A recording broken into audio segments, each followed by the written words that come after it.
Thank you very much. Thank you. Good afternoon, ladies and gentlemen. Thank you for all coming in such great numbers. I really feel honored.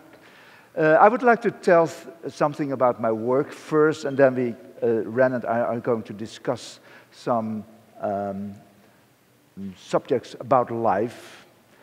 I started trying to make new forms of life in 1991. I was a writer at that moment. I used to write columns for a newspaper, and this column was about skeletons on the beach which gather sand to build up dunes to protect the country for the rise of the sea level, which is expected in this century. This was just a fantasy, and then I passed, after half a year, after publication of this column, I passed a tool shop and bought some of these tubes, which are used in Holland for cables in houses. So for electricity cables. Where's my tube? Here's your tube. Here's your tube. Yes, thanks. And I've been playing for an afternoon with this tube and building constructions. At the end of the afternoon, I decided to spend 1 year on the tubes. I had seen so many things in there that I thought, well, this can be something. And that was in 1990, so that got totally out of hand. I was getting this disease of the tubes. And these tubes were quite familiar because it's everywhere on the street, and I was about 11 years old. I had a hobby, and because these tubes are 10 cents a meter. So how the tubes came into my life?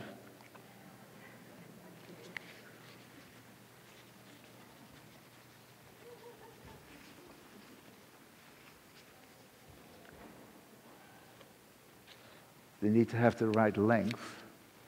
Let me see. There's a nice window. It's went all to the back. So that's how it all started. And I see this tube as my protein. I restrict myself just to this kind of tube to build the beast. Well, of course, I need to have zip ties and some other things, but I try to restrict myself in the choice of my materials.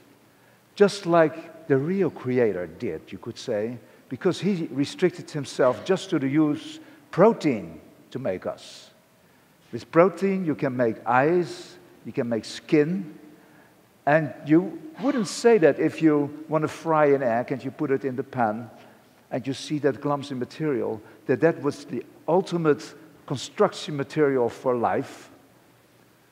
But if you have millions of years and you try again and again, and that's what protein does, it renews itself all the time, brings up new mutants all the time, the result is not bad the way we're sitting here, is it? So, and that same philosophy I have.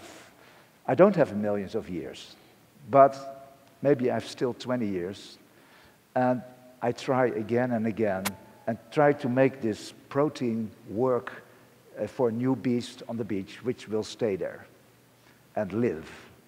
I would like to get in the right mood. I would like to show some videos of the past animals, and then I will explain how the animals reproduce. They can.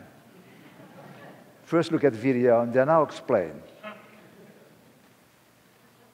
Can you start the video? Yeah.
Yeah, here the beast is trying to fix himself in case of a storm with driving a pin into the ground. I just love this Gustav Mahler music, right? So, how do these animals reproduce? Well, first we must know how more about the anatomy of the strandbeest. All strandbeests have a sort of spine in the back. It's a crankshaft, which makes a circular movement, and that circular movement is transformed by 13 tubes to a walking movement at the foot. Now, the way the strandbeests walk, you may have noticed this, they don't toss up and down, they stay on the same level. And that's because these 13 tubes, they have a certain ratio, a certain proportion. And I came to that proportion by writing a computer program based on evolution. So the computer, it was an Atari computer in 1990, and the computer have been running for months, day and night, and there came these 13 numbers out of the computer, which I could use to build the system. And then it worked. Indeed, it stayed on the same level. And I published these 13 numbers, the 13 holy numbers call them. You could see this as the DNA code. So the animals are walking already 25 years just on a proportion of numbers. I published this DNA code on my website already a long time ago. And since then, thousands of students in the whole world are making strandbeests using this code. And all these students, they think they're having a good time and they have a nice hobby, but the fact is they are used for the reproduction of the strandbeest. Thank you. So they're ordering this kind of tube now from Japan and Holland to build real-size strandbeests in Japan. And there are a lot of model kits where you can build your own strandbeest.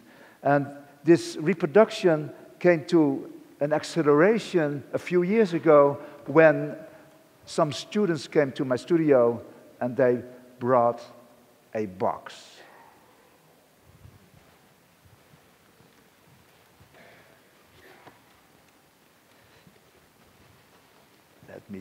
Let me open the box.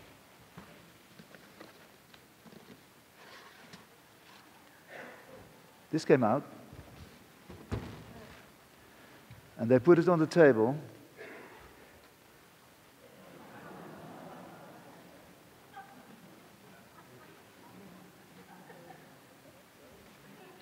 And they said, well, this animal is not assembled, but is born. And they said it's born in a 3D printer. Now, I know about 3D printers. You can make all kinds of things in 3D printers, but I didn't know you could make moving animals in one piece in a 3D printer. And that's a very clever thing. It spreads out a thin layer of nylon powder on a plane. Then there comes a laser who melts some parts together in a pattern. And then again, a layer of nylon powder, layer by layer. And after a few hours, you have a box full of nylon powder. And this is in there. You have to blow the powder off, and then it runs over the table.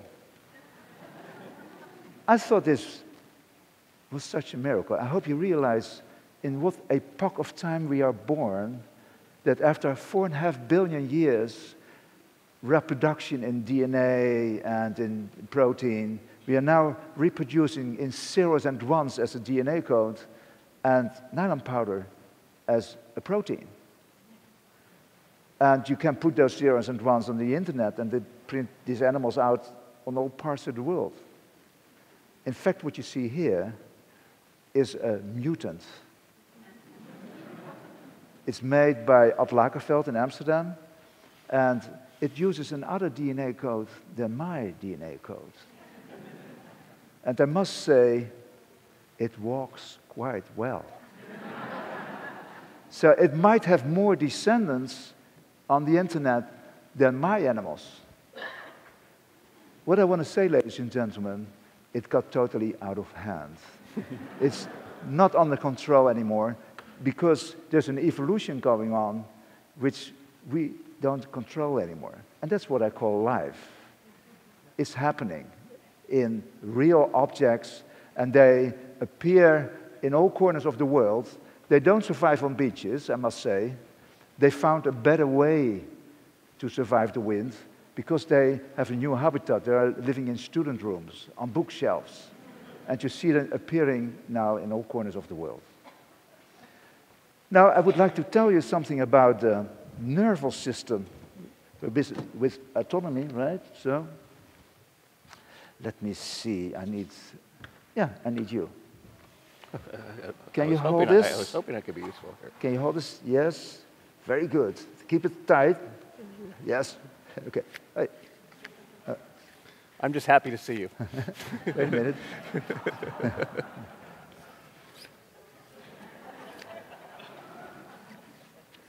Very well done. Thank you. You have talent to do this. So here's a small O-ring, and here you have a pump. So these pumps are connected to the wings. So you saw in the video, you saw the wings go up and down, and they pump air. They pump air in these soda bottles on their backs, or water bottles, and to high pressure. And the animals can use that pressure in case of emergency on the beach when the wind falls away or they have to walk over uneven terrain. Because if you connect this with the bottles, this jumps out, and you have a sort of muscle. A muscle is nothing but an object which becomes longer or shorter on command, and this muscle becomes longer on command, because if you open the valve, this jumps out, and the command is given by the valve, which you could see as a nerve cell. I have a nerve cell here.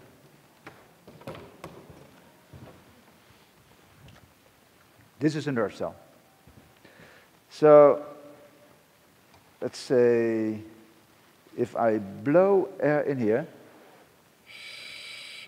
can you hear that? The air goes in here and comes out of the top here. The air goes in here and comes out on the top. Now, if I push in this piston, it's blocked. So this is nothing but a valve. Open, close. This valve is regulated by another piston. I hope you all can see this. As you are so far away,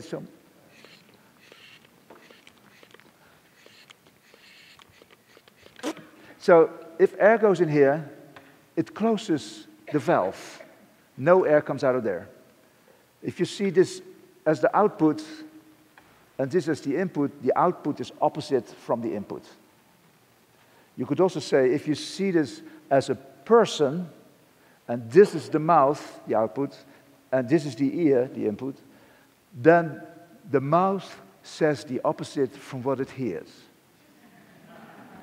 So if it hears there's air, the mouth says, no, there's no air. And that's why I call this a liar. So we don't call this a nerve cell, we call this a liar. So a liar hears yes and he says no. So imagine that, let me see, you are a liar, and you are a liar, and I'm a liar. And I say to you, yes. You hear yes, what you say to her?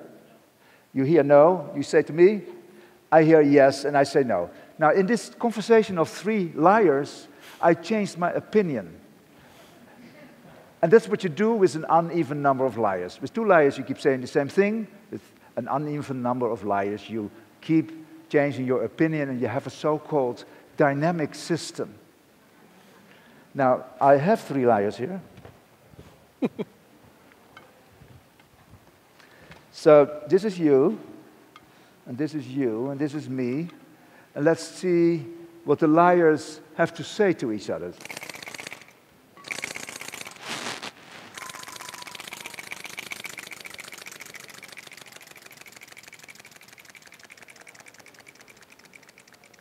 So they're saying yes and no to each other, just like we did. And you can see a yes as a 1 and a no as a 0. So you can switch zeros and ones just like in a computer. And now based on the outer information with the senses, the animal knows what to do by using its brain. So this is the future of the Strandbeest, and this is a very primitive brain, but it will become more complicated in the future, and they can make their decisions with that. Now I would like to explain a water feeler, and I'm not sure it's going to work, because the last time I tried this, it didn't work. In fact, the water feeler works only in 50% of the cases, so if you're going to see something, you're lucky.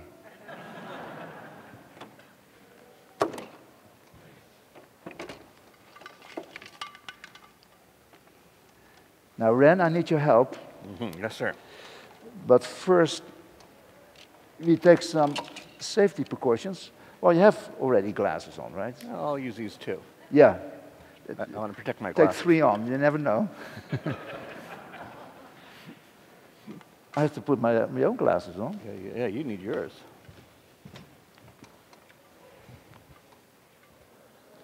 Because these bottles are under pressure, and well, you are far enough away, but you never know. They can explode. So can you hold this here on top? Yes? I got it. And I connect it with the source of energy, the bottles. And the bottles have compressed air. Yes? Are you okay with that? I'm ready.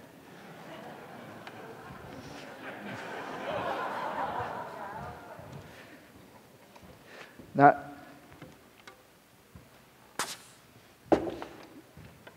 this tube is vital for surviving on the beach. It goes over the ground about 2 inches, and it sucks air all the time. And as soon as it arrives into the sea, it swallows the water and feels the resistance of the water. And then the animal should do something.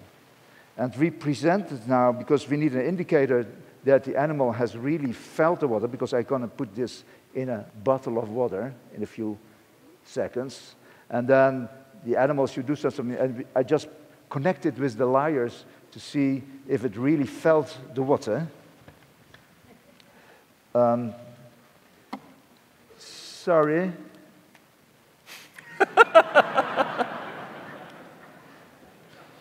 Okay. So I connect the lyres with it.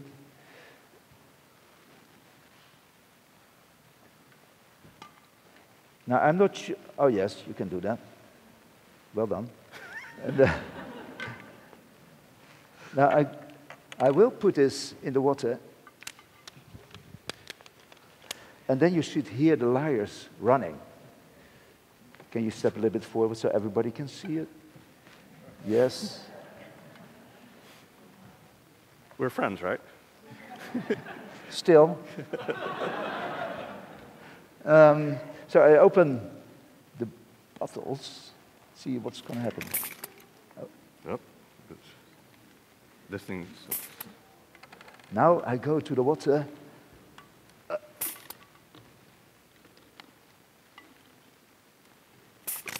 Yes, it worked. I'm so happy. My friend, Ren.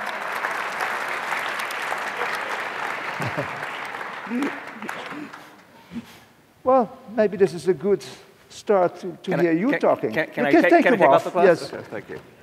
Please take them off.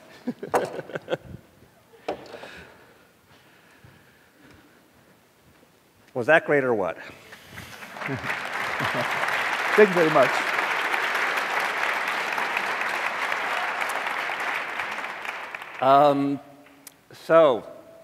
I've had a great time the last few years hanging out with Theo. In the show, you'll see all sorts of photographs by Lena Herzog, and I wrote the text that went along with the book, which is this book here.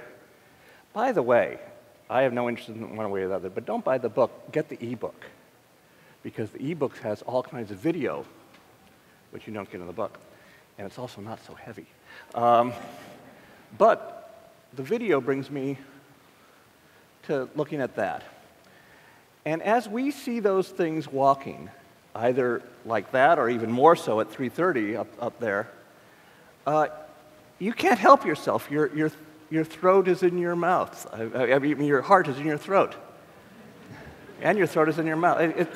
It just gets you all upset, you know? You just get all upset. Anatomy, yeah. I mean, there's this sense of recognition, a fellow feeling, of a life form recognizing a life form.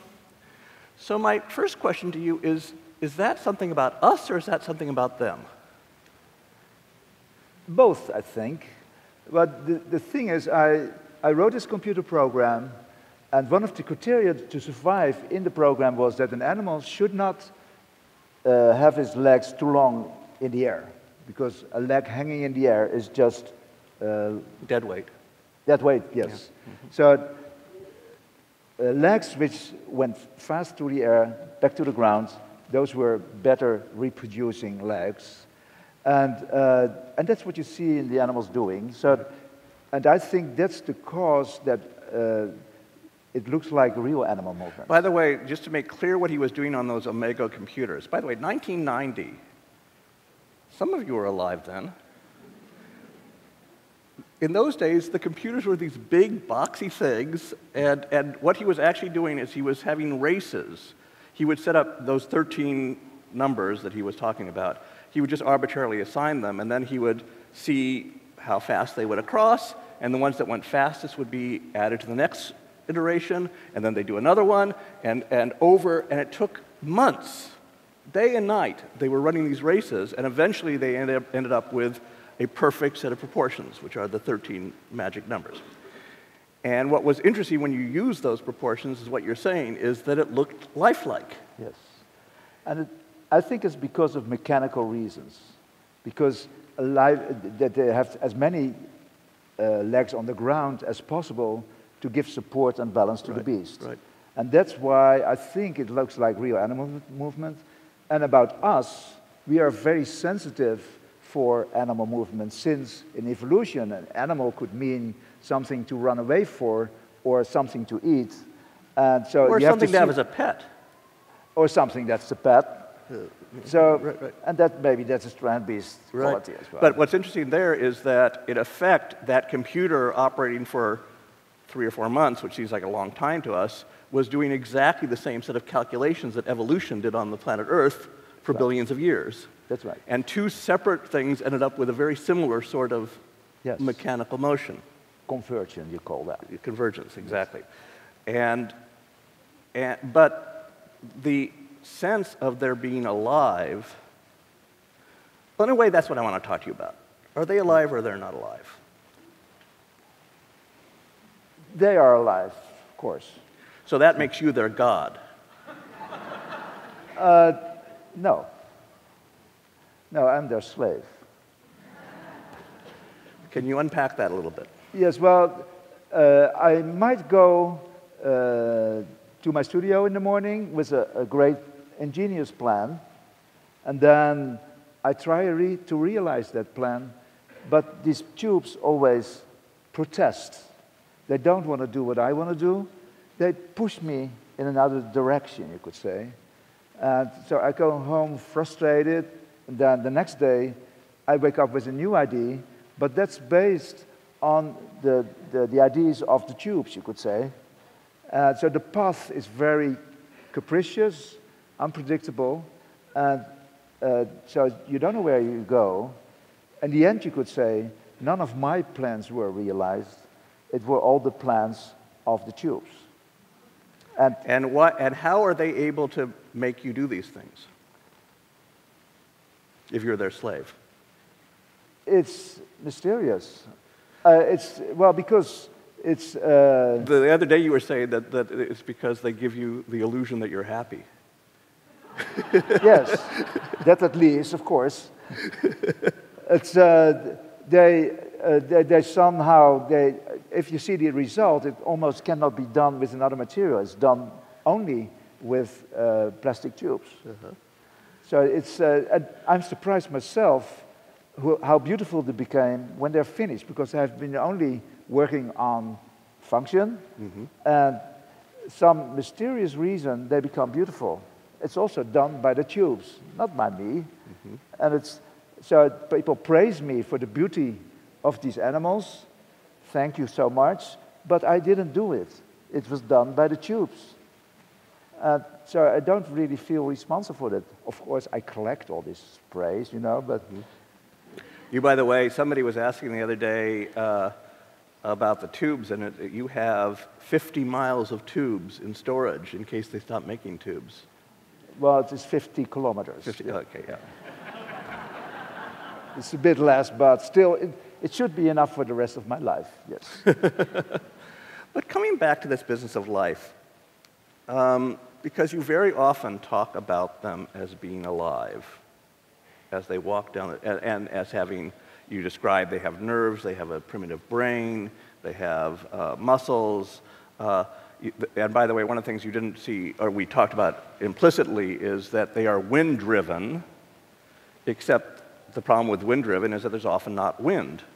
And so as they stride along the beach, they also have those plastic bottles.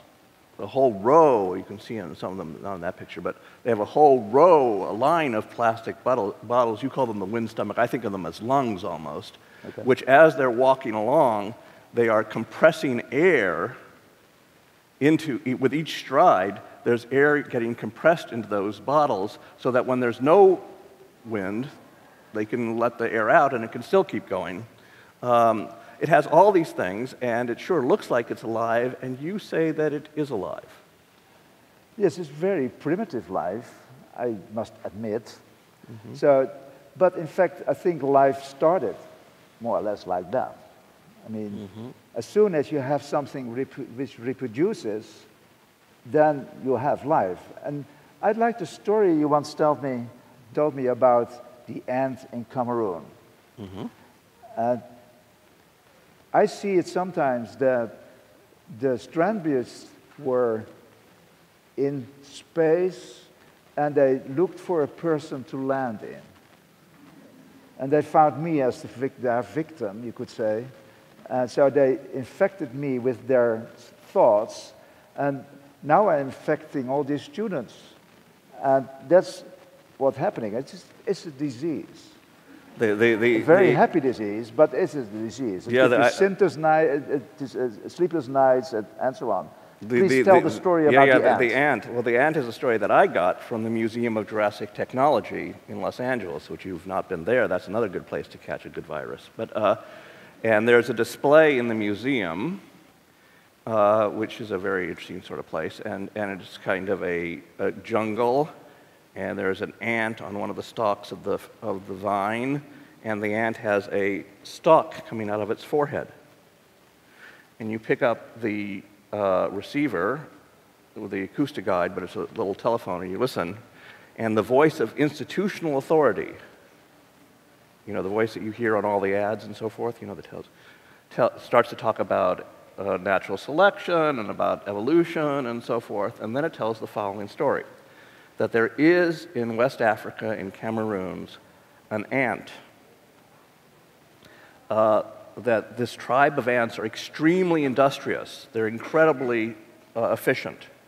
But every once in a while, one of the ants will inhale a spore of a fungus descending from somewhere in the canopy above.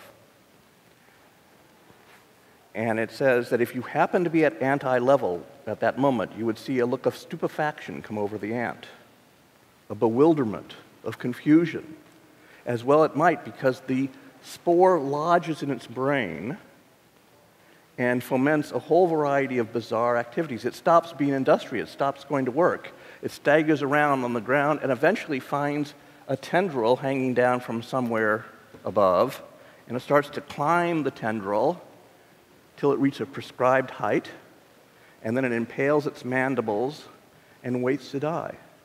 Because indeed, the spore is eating up its entire body. If you were in this jungle, you'll find a bunch of these things all over at that height, always the same height. And then about 2 weeks after the death of the animal, of the ant, a horn erupts from out of its forehead, heavy laden with spores that now rain down upon the jungle floor for other ants to inhale. So I asked David Wilson, the guy who set up this museum, and there's a lot of slippage in this museum. You can never tell whether it's true or not, you know. And I said, where do you read about this? He said, well, I read about it in some Scientific American. I said, can I see it? He said, no, I lost it, you know. And so I called my friend Tom Eisner, the late Tom Eisner, one of the great insect scientists in the world, and I told him this hilarious story and how completely crazy it was. And he said, oh, that's completely true. And that is completely true. And so, indeed, you have grown a horn. And all these kids lying on the floor here are going to start growing horns too. You watch it. You look like you're going to have one. But so that is, and by the way, one of the things you say when you talk about their reproduction is that the idea of them spreading is a form of reproduction. Not only the idea, physical things. Yeah, they come out, yeah. Physical things come out, so you could see, I see this as really reproduction. Mm-hmm. It's the same process with the spurs of the fungus. Of course, the spurs are physical things, but ideas are physical things as well, because it are figurations of nerve cells in our brain, you could say. Mm-hmm. So it's a physical thing which uses other brains to reproduce, because I speak to you, it comes in your ear, it comes into your brain, and somehow it works or doesn't work, and then you spread the word to other people, and that's the same happening with the ant. So yeah. I see this as real life. Mm-hmm. Well, Richard Dawkins calls it ideas, he calls it memes. So you have genes and you have memes. And memes are ideas which spread just like genes. Mm-hmm. Coming back, leaving reproduction aside, to the question of whether they are alive. Yeah. In the book, I have a whole discussion about what is life. You know, it looks like it's alive. Arthur C. Clarke, for example, talks about the way in which we are leaving the age of Homo sapiens and we're going to get to the age of Machina sapiens.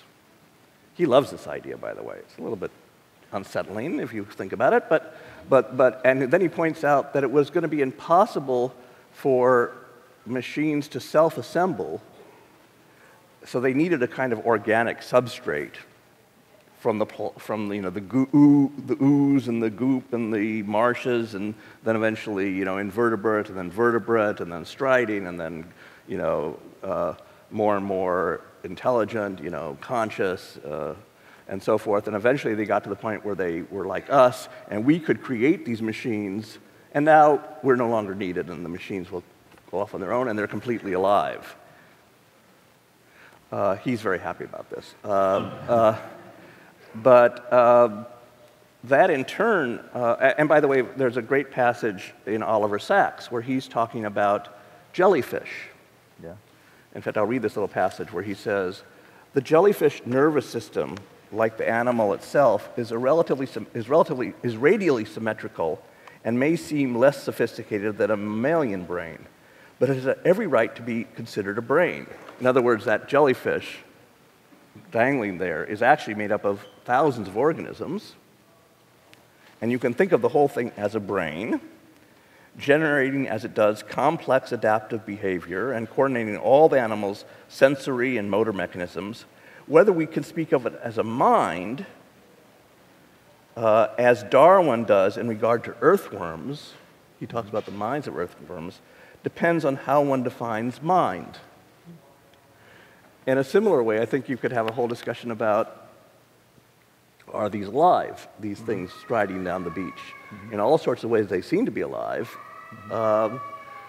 There was a guy who wrote, writing about your work, his name is Jairus Febar, I think. His conclusion looking at these is that the whole category of living and non-living is a false category. It's just a concept. That there's a whole range of things that behave as if they were alive, literally viruses, by the way, which have no organic material. No. But they spread. We're right now very concerned that these viruses, that the Zeta virus is changing, or Zika, or whatever it's called, is thinking, is kind of coming up with new ways, new strategies, and so forth, although it isn't technically alive. And then there's other things on the other side that have organic material but don't seem to be alive. Funguses, for example. And that maybe the problem is that the whole notion of thinking of things as alive or not alive is a false organic thinking. material is not a criteria, I think. I see computer viruses also as being alive. Something which uses the environment, which turn out to be computers, to multiply. And like the Strandbeest, they use our race to multiply. And in there, look at for a while. Look at not from our eyes, but from the perspective of the Strandbeest. We are just piles of protein. You are very useful for me to reproduce, because somehow, if I come into your brain, you start reproducing me. So they're just using us.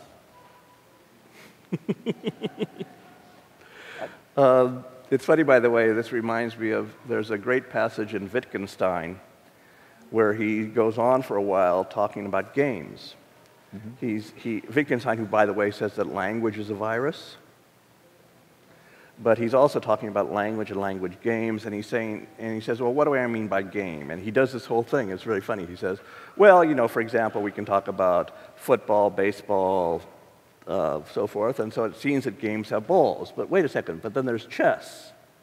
So it seems that games have opponents. And he says, well, wait a second, then there's other things, and he keeps getting broader and broader, and every definition he tries, he starts talking about family resemblances, and then somebody says, well, so in other words, all you're saying is that a game is something that is unified by the disjunction of its in other words, a game is something that you could never define. That's what defines it.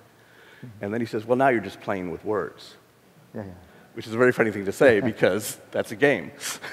So in a way, we can just be playing with words about what life is, except that we're not. I mean, when you're up there, you have profound thoughts watching those things. At 3:30, you're going to be damned if you can figure out why it's not a living thing you're seeing. I think that's why we have our hearts in our mouths, that feeling of recognition. Okay, so you cannot define life, you say, you just can feel it. You can recognize it, yeah, in some sense. But that's dangerous, too, because you can be fooled. Talk about liars. Yes. I think it's the contradiction that you see it's not life, but you feel it's life. Because if you look at the Strandbeest, that's also my explanation why it has its effect on people, is that you see something living, you feel something living, but you see a bunch of tubes. So our natural thing when you see something alive, you are maybe shocked or scared. And so when people see a Strandbeest, they see, oh my God, an animal. And at the same time they say, oh, it's just a bunch of tubes. And then it goes over a switch and they are relieved. I think that's the effect. It's a 1-0 switch. Yes, 1-0 switch in our brain. And it's just turned by 10 seconds of video on YouTube. And that's the effect. I don't know how I achieved that, but it happens to work out that way. Well, it sounds like the spore got into your brain and it's making you do it. Yes. Why don't we take some questions from the audience? I see a hand over there. There's a hand over there. First of all, I want to tell you that I just saw the video for the first time of your creations on Friday, and my first reaction was, if I was on a desolate beach and saw this coming towards me, I would be scared. It was frightening, but wonderful. Have you ever considered an aquatic best, something that went in and could swim and ballast itself? I don't know if you've done that or not. It just kind of intrigued me thinking about it when I was there. It's like I think of the sails in a Viking boat. Let me add to his question. Have you thought of aquatic, and for that matter, have you thought of flying versions? Flying or swimming. Of course, well, we know about animals flying, swimming. That helps them survive. And until now, it turns out as soon as Strandbeests start swimming, they get stuck with their feet in the rolling surf, and they don't move anymore. So then I have to save them. But there might be, so they have to be scared of water, but there might come a moment that they lose that fear of things, and especially the bottles are very suitable to float on. And that might happen in the future. But I only want to do that in case they would survive better. I don't want to make nice animals for us. I just want to make animals which survive, because I've only maybe 20 years to go, so I'm in a hurry. And I need 2 more lives to do all those kind of things, like flying as well, because flying, of course, you would love to have an animal flying because it looks nice. Well, one of your earliest things that you created, as we discuss in the book, is a flying saucer. Yes. That was one of his earliest accomplishments was to freak the entire town of Delft clear out. Much worse than scaring this thing coming down the beach. He had a flying saucer floating around Delft early in his career, which was emitting sounds. I give you the trickster. So I did already flying things, yes. You've done that. You don't need to do that. But it's interesting, by the way, about the notion of being scared, because I think that, when I think about what Arthur C. Clarke said, that machines are every bit as good as humans and so forth, and that we don't need humans anymore, it seems to me that a major difference between machines and humans, and I'd ask about these for that matter, is that humans can experience awe, can experience marvel, can experience wonder. And you really have to be, at a machine, I don't think a space probe can do that.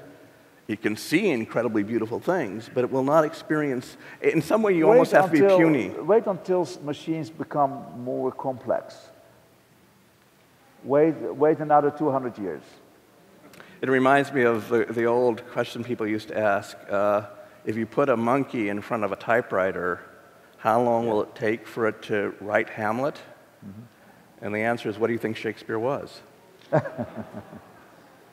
So 200 years may be a little bit slow. It may take, a few million years, but still. Where? Okay, back there. Hi. You talk about these as having brains and lungs and breathing and moving, but what about sentient life? Because you also call these your dream machines. So what about imagination? And when you're working with these beasts, do you feel like they also have personality, or that different characteristics emerge from different machines, and then are they named accordingly? So the question is, you talk about lungs and muscles and so forth. To what extent do they have imagination? Mm-hmm. Do they have, I'll add things like a sense of play. Mm-hmm. Do they have personality? Mm-hmm. Do some of the machines, and how do those things evolve out of each other and so forth? Well, they don't have an imagination, you could say. They're just very simple machines, and people always ask me, well, do you have a relationship with these animals? And like you have with people, like you like one more than the other. It's not the case. I don't love these machines. I love them, but I don't love them like I love people. I don't recognize them as it's too far away from my own specimen to have that feeling, which I have with my dog, for instance, or with people. How does your dog feel about the machines? Well, he doesn't care at all. This crazy boss of mine always running with this plastic stupid But other thing. dogs on the beach, do dogs on the beach? Some dogs do, yeah. Some dogs run, others just pee to it, and they don't care. So they recognize it. I don't think dogs recognize it really as animals. They run after it because something which moves. It could be also... It could be a Frisbee. It could be a Frisbee, yes. And it's, so the dogs have the same as I have. Have you thought about having them throw Frisbees? That would be good. Yes. They run after them, yeah. But it's, so they're different from us. How about over here? Yes, right over here. Most creatures have some sort of impact in the environment they live in. So how do you foresee these animals impacting other animals or their environment they're in the far future? So what kind of impact, and one way I would redirect that slightly is, can you talk a little bit more about your original idea? The original idea of the impact he was hoping was to save Holland, right?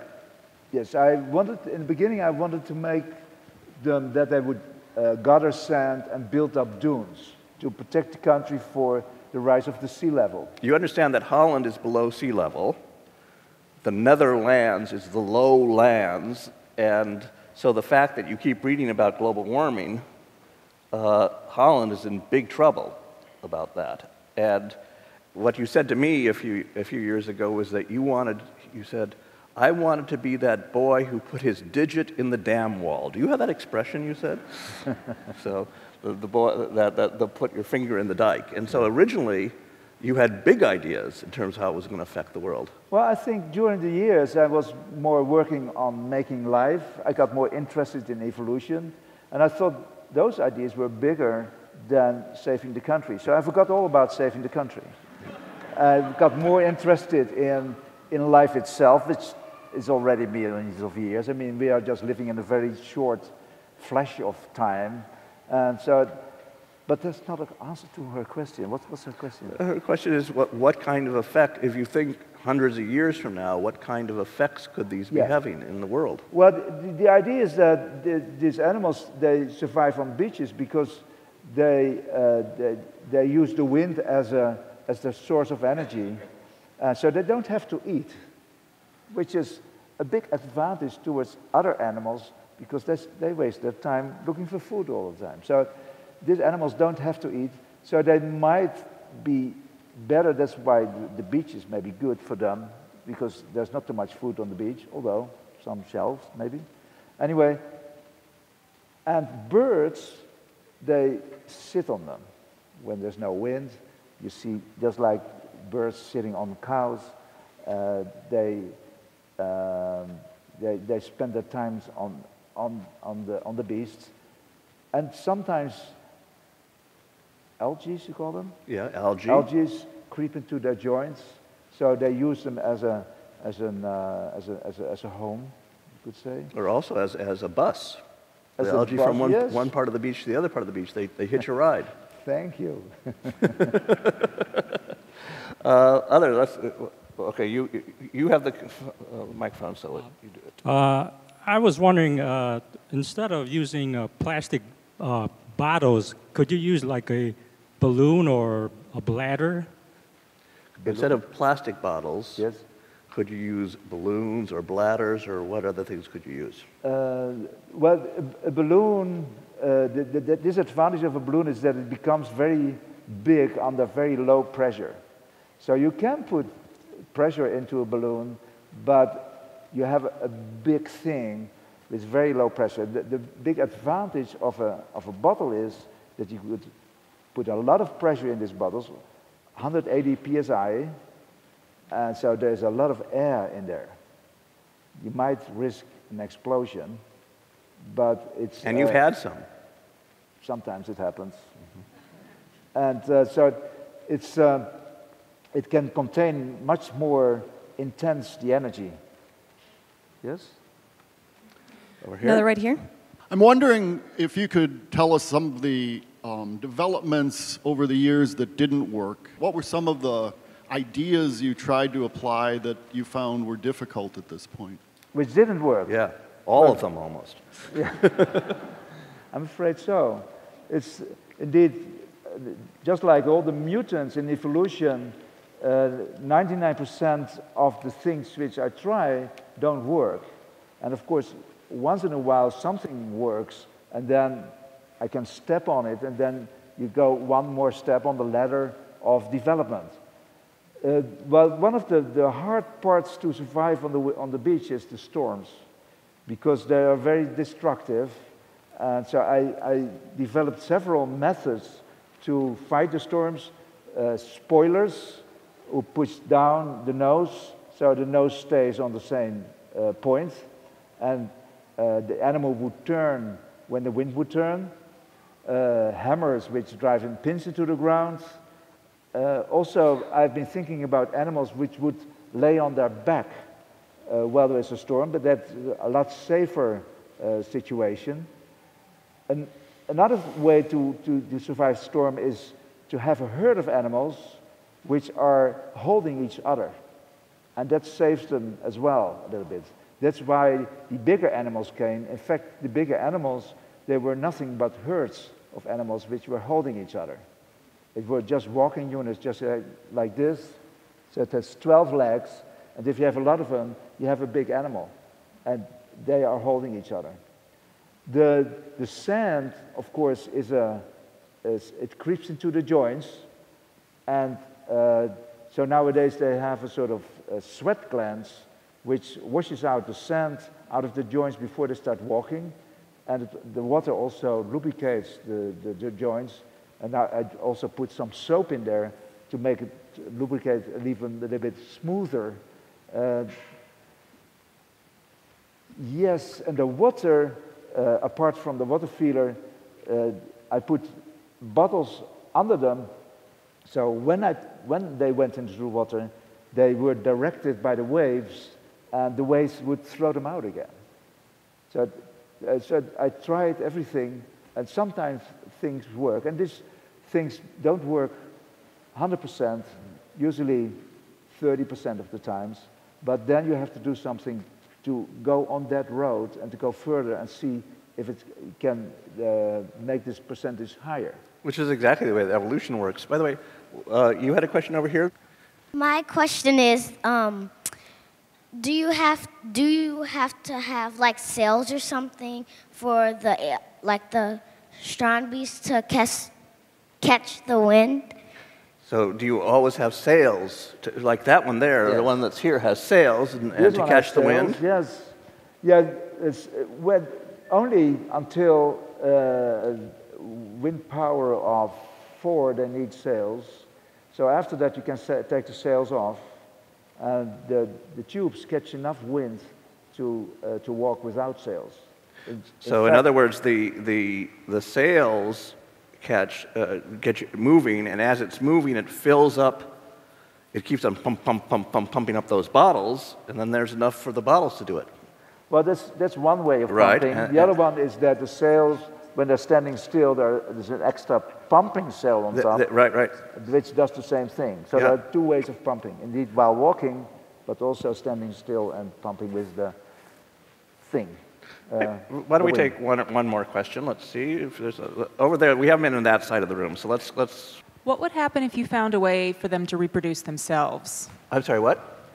What if you could find a way for them to reproduce themselves without Have you found people? a way for them to reproduce themselves? What would happen if you did? What would you do? And you do have that thing about the stick going in, and you have to describe that. Which stick goes that in? was Well, no. You laugh. Stop talking. You laugh. He described this to me. Well, yes, I've been thinking, of course, that you feed tubes to the animals, and then they would work on it, and they would make a new animal.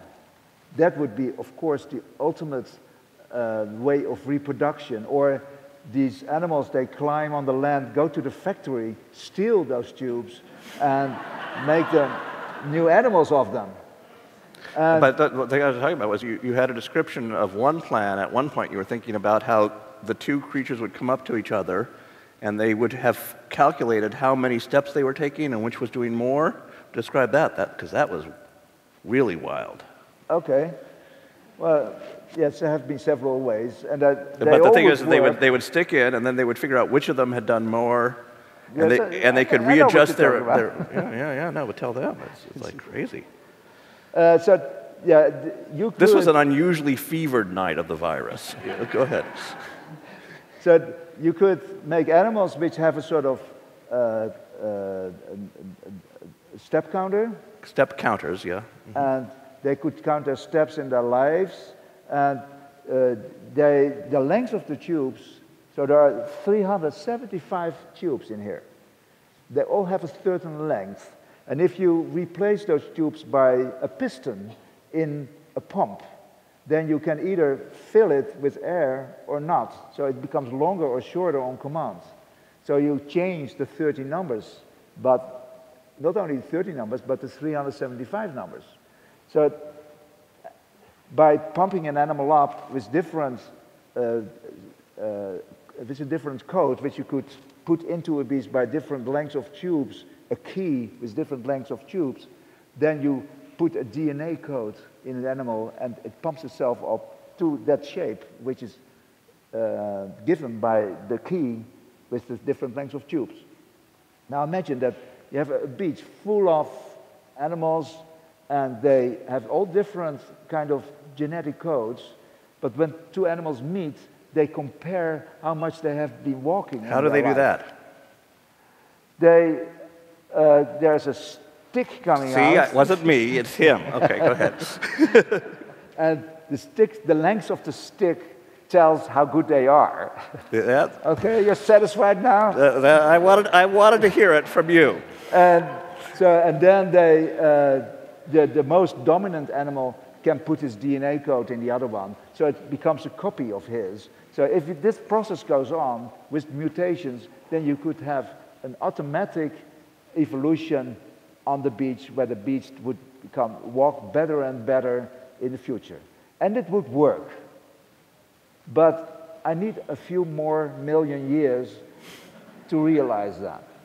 Well, let us stop. We are going to stop now. We'll stay here, and you can come and talk to us. By the way, those who don't want to talk to us, just get up there, because at 3:30 there's going to be a demonstration. Thank all of you for being here. Thank Theo for bringing this to us. Thanks, Len, for doing this. Thank you very much. Thank you.